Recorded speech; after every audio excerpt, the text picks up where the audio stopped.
বলেন এরকম বাটপার আছে না নাই? ওই সমস্ত বাটপারদেরকে রব্বে কারীম জিজ্ঞাসা করবে, তুমি যে সম্পদের মালিক ছিলে, এত পরিমাণ সম্পদের মালিক ছিলে, কোটি কোটি টাকা তুমি কামিয়েছো, এত বড় তুমি শিল্পপতি হয়েছো, এত তুমি জমির মালিক ছিলে, তুমি আমার কাছে জবাব দাও কিভাবে তুমি সম্পদের মালিক হয়েছো? মিন আইনা ইকতাসাবাহু, জবাব দিতে পারবে? আবার আমাদের সমাজের মধ্যে কিছু মানুষ আছে, তারা জুয়া খেলে। এই অন্ধকার আছে না নাই? জুয়ার অন্ধকার আছে না নাই? আগে তো ডাবু চালায়া জুয়া চলতো, এখন এই ডাবুর শেষ জামানা।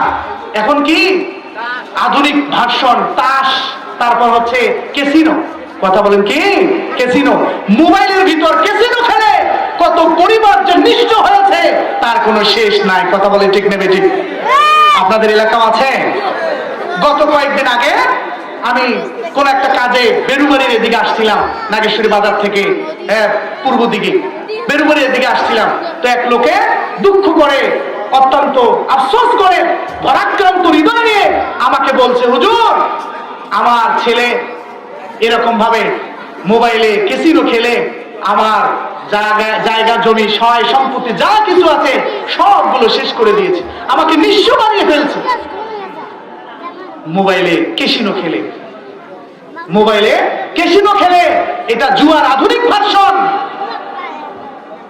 জুয়ার এটার মধ্যে কোনো পার্থক্য নাই। যেটাকে আল্লাহ তাবারক তাআলা মদ এবং জুয়া, যেটাকে কি বলছেন? রিজসুন মিন আমালিশ শাইতান। এটা নাপাক, এটা গর্হিত কাজ, এটা শয়তানের কাজ। সকলে চিৎকার দিয়ে বলেন ঠিক না বেঠে? মিন আমালিশ শাইতান। মদ এবং জুয়া এটাকে কি বলছেন? রিজসুন মিন আমালিশ শাইতান, শয়তানের কাজ বলে অভিহিত করছেন। আপনাদের এলাকায় এরকম ক্যাসিনো খেলে আছে না নাই?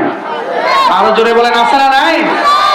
ক্যাসিনো খেলে পরিবার নিঃস্ব হয়ে গেছে, পরিবারকে একদম পথের ফকির বানিয়ে ফেলেছে।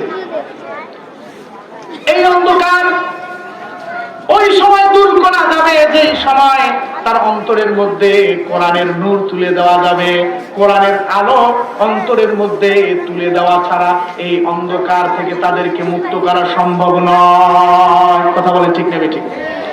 আমার ভাইয়েরা, আমার বন্ধুরা, বলতেছিলাম কিয়ামতের ময়দানে আল্লাহ পাক রব্বুল আলামিনের সামনে কোন বনি আদম সামনের দিকে অগ্রসর হতে পারবে না যতক্ষণ পর্যন্ত না 5টা প্রশ্নের জবাব দেবে। 1 নাম্বার প্রশ্ন কি হবে?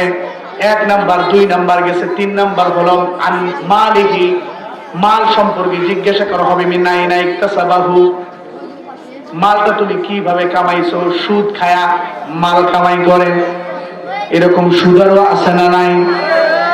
সুদ যারা খায় তাদের ব্যাপারে আল্লাহ পাক রব্বুল আলামিন কি বলছেন? ফাযাবু বিহারবিন মিনাল্লাহি ওয়া রাসূলিহি। এই যে সুদের অন্ধকার, এই সুদের অন্ধকার থেকে, ঘুষের অন্ধকার থেকে, দুর্নীতির অন্ধকার থেকে মুক্ত করার জন্য কোরআনের প্রয়োজনীয়তা আছে, কোরআনের আলোর প্রয়োজনীয়তা আছে। কোরআনের আলো ব্যতীত সুদ মুক্ত সমাজ, ঘুষ মুক্ত সমাজ, দুর্নীতি মুক্ত সমাজ, রব্বে কারীমের নামে শপথ করে বলছি, রব্বে কারীমের নামে শপথ করে বলছি, কখনোই সম্ভব নয়, কখনোই সম্ভব নয়। কথা বলেন ঠিক না বেঠে? কোরআনের আলো সমাজের প্রত্যেকটা মানুষের হৃদয়ে যদি পৌঁছে দেওয়া যায় তবেই সম্ভব, নচেত সম্ভব